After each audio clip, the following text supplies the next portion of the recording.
Hello students, आज हम एक बहुत ही अच्छा टॉपिक और जनरली समझ में ना आने वाले टॉपिक को कवर करने वाले हैं। ओके, यहाँ पे जो टॉपिक है वो है बाइंडिंग एनर्जी पर न्यूक्लियन। हम केवल इसके बारे में नहीं देखेंगे, हम इसके साथ साथ ही न्यूक्लियर फोर्सेस के सैचुरेशंस पर इसका क्या इफ़ेक्ट होता है ना। तो चलिए अब शुरू करते हैं। क्या होता है कि यहाँ पे बाइंडिंग एनर्जी का कॉन्सेप्ट आता है। बाइंडिंग एनर्जी की सबसे पहले आपको पता होनी चाहिए। एक कोई भी हमारे पास न्यूक्लियन है तो उसकी बाइंडिंग एनर्जी, अगर वो एक न्यूक्लाइड के अंदर, एक न्यूक्लियर स्पीशी के अंदर वो बाइंड होता है तो जो एनर्जी रिलीज होगी उसको हम बोलते हैं बाइंडिंग एनर्जी पर न्यूक्लियन।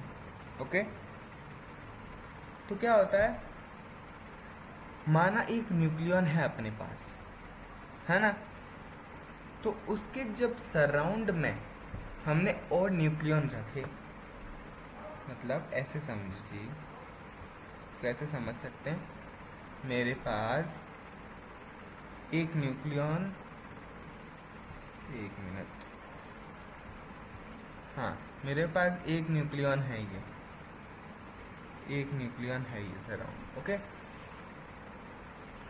एक न्यूक्लियन ये रहा, मेरे पास एक न्यूक्लियन है। ओके, उसके सराउंड में मैंने पी नेबर्स बढ़ाए, यानी एक जैसे था पहले, एक न्यूक्लियन उसके पास में और था, ये 2 कर दिए, फिर 2 से 3, 4, 5, ऐसे पी नेबर्स में बढ़ाता गया। पी यानी वो नंबर है कि कितने नेबर, 4 और 4 और। तो जैसे जैसे मैं ये इंक्रीज करता गया, मैंने ये ऑब्जर्व किया कि जो अपन जिसकी स्टडी कर रहे हैं उसमें जो लगने वाले न्यूक्लियर फोर्सेस हैं वो इंक्रीज हो जाएंगे। क्यों? देखो, पहले एक ही लगा पा रहा था, ये ही इस पे न्यूक्लियर फोर्स लगा पा रहा था, बाकी नहीं लगा पा रहे थे। जैसे जैसे और न्यूक्लियन आए वो भी इस पे न्यूक्लियर फोर्स अप्लाई करने लगे, है ना।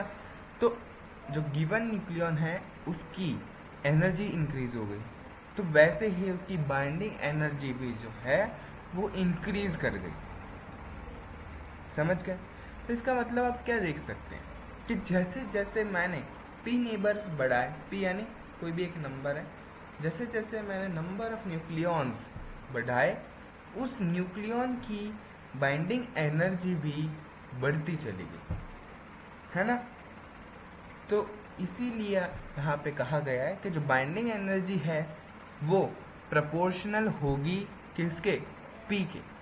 पी यानी number of nucleons surrounding the given nucleon. तो EBN इक्वल्स टू पी के यहाँ पे कोई कांस्टेंट ऑफ प्रोपोर्शनलिटी। अब क्या होता है, जैसे माना कोई एक घर है, कोई भी एक घर को इमेजिन करो, है ना।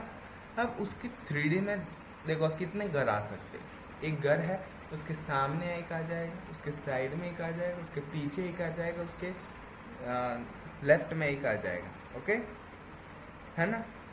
तो इस टाइप से ये टोटल 8 हाउसेस से सराउंड कर सकता है। कोई भी एक घर मान लो, वो एक घर मैक्सिमम 8 हाउसेस से सराउंड हो सकता है। देख सकते हैं आप, एक कोई घर मान लो सेंटर में, आगे 3 हो जाएंगे, फिर 2, 5, 2 और फिर 1, है ना। तो यहाँ पे वही बताया गया कि देखो उस हाउस में उसके जितने भी नेबर्स हैं वो मैक्सिमम हो। अब एक और घर आप लाओगे तो उसके पास में कहाँ लगाओगे? वो थोड़ा दूर रहेगा, दूर रहेगा, वो जो जितने भी उसके नेबर्स हैं उससे दूर हो जाएगा। तो 8 घर हैं उसके सराउंड में, और 90 एक और घर लगाना चाहते हो, कहाँ लगाओगे? ऊपर नहीं लगा सकते ना, तो साइड में रह जाएगा। तो यहाँ पे वही बताया गया कि कोई न्यूक्लियन है, अगर उसके पास उसके मैक्सिमम नंबर ऑफ नेबर्स आ गए, जिसकी वैल्यू 12 होती है, यानी कोई भी एक न्यूक्लियन है तो वो अपने मैक्सिमम 12 नंबर ऑफ न्यूक्लियन से सराउंड कर सकता है ना। तो हमने अगर 12 से ज़्यादा न्यूक्लियन और सराउंड करने की कोशिश की तो वो अदर न्यूक्लियन, वो जो गिवन न्यूक्लियन है उसकी बाइंडिंग एनर्जी पर असर नहीं डाल पाएंगे। समझ रहे हो? अब क्यों नहीं डाल पाएंगे उसके बारे में अभी हम डिस्कस करेंगे। तो क्या होता है, जब कोई न्यूक्लियन उसके मैक्सिमम नंबर ऑफ नेबर से सराउंड हो जाता है तो binding energy per nucleon constant हो जाती है और फर्दर इंक्रीज ऑन न्यूक्लियंस। अगर हमने 12 से ज़्यादा और न्यूक्लियन किए तो बाइंडिंग एनर्जी कांस्टेंट रहेगी। मतलब कितनी रहेगी? पी डैश के, जो कि मैक्सिमम वैल्यू ऑफ पी के इक्वल रह जाएगा, है नहीं? 12 के, है ना? अब माना आपने 13 नेबर्स लाए तो भी वो 12 के ही रहेगी, 14 नेबर्स लाए तो भी वो 12 के ही रहेगी। अभी हम समझने वाले हैं इसको।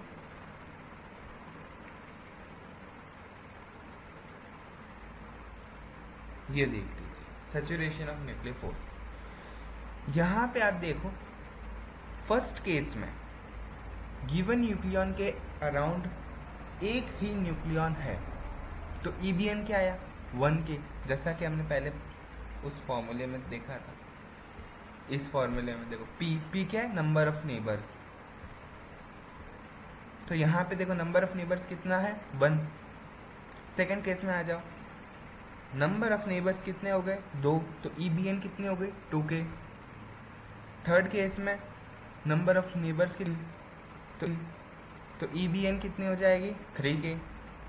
वैसे देखो रेस्पेक्टिवली 4, 5, 6 नेबर्स हुए तो ईबीएन भी 4 के, 5 के, 6 के हो जाएगी रेस्पेक्टिवली। ऐसे माना इंक्रीज होता गया और एक मैक्सिमम वैल्यू तक आ गया, यानी जो कि 12, है ना? जहाँ पे न्यूक्लियन जो है अपने मैक्सिमम 12 नेबर से सराउंड कर गया। अब ऊपर से भी, दाएं से भी, बाएं से भी पूरी तरह से वो सराउंड हो गया कि जो अगला न्यूक्लियन आया, देखो अगला न्यूक्लियन आया तो वो देखो उस घेरे के थोड़ा बाहर, और एक और लाया तो वो भी दोनों उस घेरे से बाहर है। तो क्या होता है, ये तो आपको पता है कि जो न्यूक्लियर फोर्स होता है वो शॉर्ट रेंज फोर्स होता है। क्या होता है? Nuclear force short range force होता है। तो जैसे ही 12 से ज़्यादा नंबर हो जाएंगे न्यूक्लियन के तो वो उस डिस्टेंस से दूर हो जाएगा, यानी जिस डिस्टेंस पर न्यूक्लियर फोर्स अप्लाई करता है उससे आउट हो जाएगा, यानी out of range of nuclear force हो जाएगा। देखो 13 वाले केस में आप देखो, ये जो न्यूक्लियन है ये आउट ऑफ रेंज, यानी ये जो डिस्टेंस है ये बहुत ज़्यादा है, ये जो डिस्टेंस है ये बहुत ही ज़्यादा है, यानी न्यूक्लियर फोर्स इस पर अप्लाई नहीं कर पाएगा, है ना? तो उस जो एक्स्ट्रा या एक्सेस में जो न्यूक्लियन है उसका इफेक्ट उस गिवन न्यूक्लियन पे शो नहीं होता है। तो देखो ईबीएन इन केस ऑफ 12 में 12 के है, 13 के केस में उस जो 13वां जो है न्यूक्लियन उसका इफेक्ट नहीं हो पाएगा तो 12 के ही रहेगी। 14 में तो 13 और 14 जो न्यूक्लियन है उसका इफेक्ट नहीं हो पाएगा, तब 12 के ही रहेगी, है ना? तो यहाँ पे आप देख सकते हैं कि जो बाइंडिंग एनर्जी वो धीरे धीरे इंक्रीज कर रही है, फिर एक सर्टेन वैल्यू पर आने के बाद रुक जा रही है ना? और सैचुरेशन का मीनिंग भी यही होता है। सैचुरेशन मीनिंग होता है कंटेंट, यानी एक पर्टिकुलर वैल्यू पर आ जाने के बाद संतुष्टि, शांत, उसके बाद नहीं बढ़ती। तो यहाँ पे देखो लिख रखा है कि यहाँ पे लिख रखा है, देखो इस रीजन में जो सैचुरेशन है वो नहीं हुआ, सैचुरेशन नॉट अकर्ड, है ना? जो पी मैक्स है वो ज्यादा है पी से, तो ईबीएन क्या आ जाएगा? पी के, है ना? समझ गए क्या आया? पी के क्यों आया, है ना? फिर जो लास्ट 3 केस है उनमें देखो सैचुरेशन हो गया है ना? पी जो डैश है वो पी मैक्स से ज्यादा या उसके बराबर है। देखो 12 वाले में पी मैक्स के बराबर है, 13 में पी मैक्स से ज्यादा है, 14 में पी मैक्स से ज्यादा, तब EBN का जो फॉर्मूला आएगा वो क्या आएगा, P डैश के, P डैश क्या होगी, उसकी मैक्सिमम वैल्यू, है ना। तो यहाँ पे देखो EBN के इस वाले केस के अंदर जो EBN है वो क्या है, P मैक्स के, ये आएगी।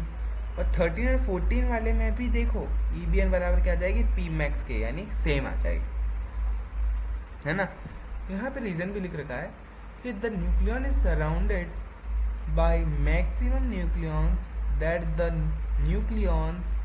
that the incoming nucleon is out of range with the given nucleon। ये न्यूक्लियन दे रखा है, इस पर इन दोनों का कोई इफेक्ट नहीं पड़ने वाला है, आउट ऑफ रेंज में आ जाएगा। तो आउट ऑफ रेंज में आ जाएगा तो और एक्स्ट्रा फोर्स कोई अप्लाई नहीं हो पाएगा, है ना। तो जो 12 है वो 12 ही उस पर अप्लाई कर पाएंगे फोर्स, और वो जो EBN है वो 12 के ही रहेगा। तो सैचुरेशन वाला है ना। यहाँ पे दे रखा है this is the consequence of the fact that as the number of nucleon surrounding the other nucleon exceeds the maximum value, है ना, कितना, यानी जो maximum of nucleon surrounding the other nucleon, it remains at the surface.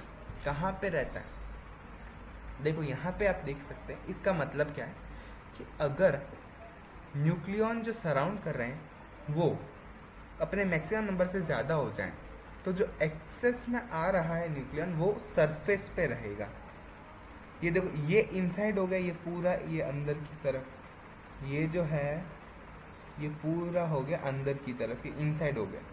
और ये जो है ये आउटसाइड है, ये रीजन आउटसाइड है ना, ये रीजन आउटसाइड है।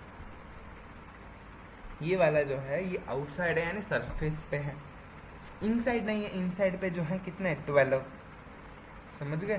तो ये फैक्ट है कि अगर मैक्सिमम वैल्यू से ज़्यादा हो जाते हैं तो जो एक्सेस में और आएगा, यानी 12 के बाद जो आएगा वो सरफेस पे रुक जाएगा और इनसाइड नहीं जाएगा, नॉट इनसाइड इट, यानी that is out of range of nuclear force.